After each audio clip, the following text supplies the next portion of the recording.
എല്ലാവർക്കും ജറാനസ് കിച്ചണിലേക്ക് ഒരിക്കൽ കൂടി സ്വാഗതം.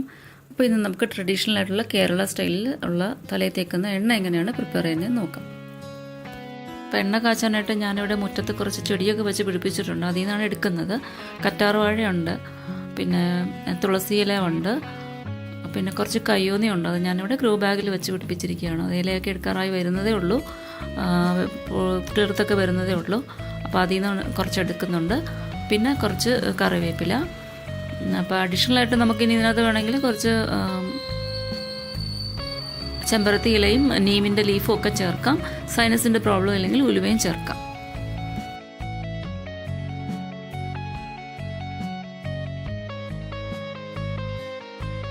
പിന്നെ ഞാനതിൽ ചേർക്കുന്നത് നെല്ലിക്കയാണ്. നെല്ലിക്കയും പിന്നെ ചുവന്നുള്ളിയും കുറച്ച് കുരുമുളകും.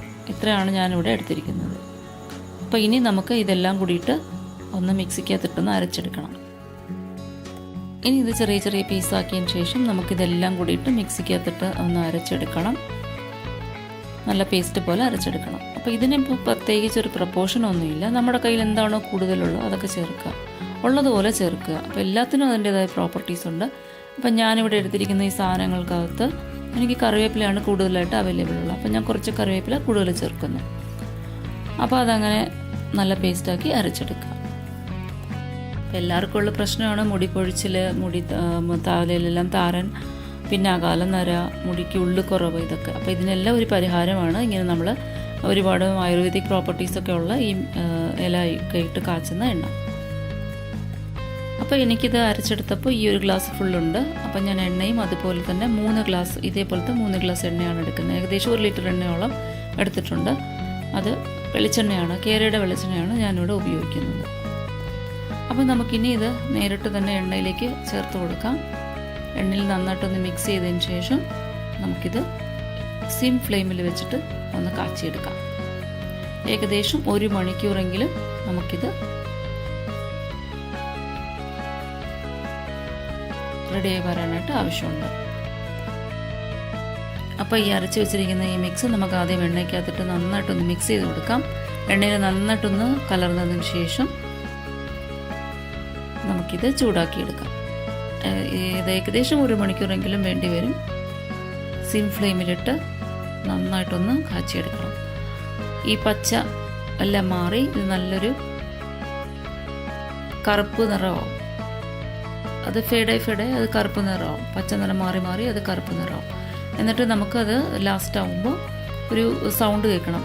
ഒരു ക്രിസ്പി ആയതിൻ്റെ ഒരു സൗണ്ട് കേൾക്കണം. അപ്പോഴാണിത് നല്ലതായിട്ട് എണ്ണ പാകമായതിൻ്റെ ഒരു അടയാളമാണത്. അപ്പോൾ ഇതുപോലെ നല്ല കട്ടിയുള്ള ചീനച്ചട്ടിയിലോ അല്ലെങ്കിൽ ഉരുളിയിലോ ഒക്കെ വെച്ചിട്ട് വേണം എണ്ണ കാച്ചാൻ. നോൺ സ്റ്റിക്കൊന്നും ഉപയോഗിക്കാതിരിക്കണേ നല്ലത്, കാരണം പോറിലൊക്കെ വീഴും. പണ്ടൊക്കെ എല്ലാ വീട്ടിലും എണ്ണ കാച്ചാൻ പ്രത്യേകം പാത്രമൊക്കെ ഉണ്ടായിരുന്നു. അപ്പോൾ ഇതുപോലെയുള്ള ഏതെങ്കിലും കട്ടിയുള്ള പാത്രത്തിൽ വെച്ച് എണ്ണ കാച്ചുക.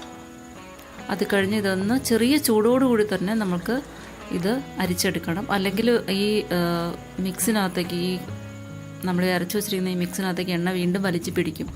അപ്പോൾ ആ ചെറിയ ഒരു ചൂട് ഉള്ളപ്പോൾ തന്നെ ഇത് അരിച്ചെടുക്കുക, ഒരു ലൈറ്റായിട്ടൊരു ചൂടുള്ളപ്പോൾ. എന്നിട്ട് എടുക്കാനുള്ള നമ്മൾ യൂസ് ചെയ്യാനുള്ള എണ്ണ മാത്രം വേറൊരു കുപ്പിയിൽ, ചെറിയൊരു കുപ്പിയിലേക്ക് മാറ്റുക. യൂസ് ചെയ്യാത്ത എണ്ണ പിന്നെ സ്റ്റോർ ചെയ്യാനുള്ളത് വേറൊരു കുപ്പിയിലേക്ക് മാറ്റുക. അല്ലെങ്കിൽ എണ്ണ തണുത്തു പോകും. എടുക്കുന്ന കുപ്പിയിലാണ് എല്ലാം ഒരുമിച്ചാണ് വെക്കുന്നതെങ്കിൽ തണുത്തു പോകും. അപ്പോൾ അങ്ങനെ ചെയ്യുക. അപ്പോൾ എല്ലാവരും വീഡിയോ ഇഷ്ടപ്പെട്ടെങ്കിൽ എല്ലാവർക്കും ഒന്ന് ഷെയർ ചെയ്യുക, ചാനൽ സബ്സ്ക്രൈബ് ചെയ്യുക, ഫ്രണ്ട്സിനും റിലേറ്റീവ്സിനും ഒക്കെ ഒന്ന് ഷെയർ ചെയ്ത് കൊടുക്കുക. നല്ല എഫക്റ്റീവായിട്ടുള്ളൊരു എണ്ണയാണ്. ഒരുപാട് പ്രോബ്ലംസിന് ഇത് സൊല്യൂഷനാണ്. അപ്പോൾ വീഡിയോ കണ്ട എല്ലാവർക്കും താങ്ക് യു. നമുക്കിനി മറ്റൊരു വീഡിയോയിൽ കാണാം. Thank you for watching Jaranas kitchen. Bye by.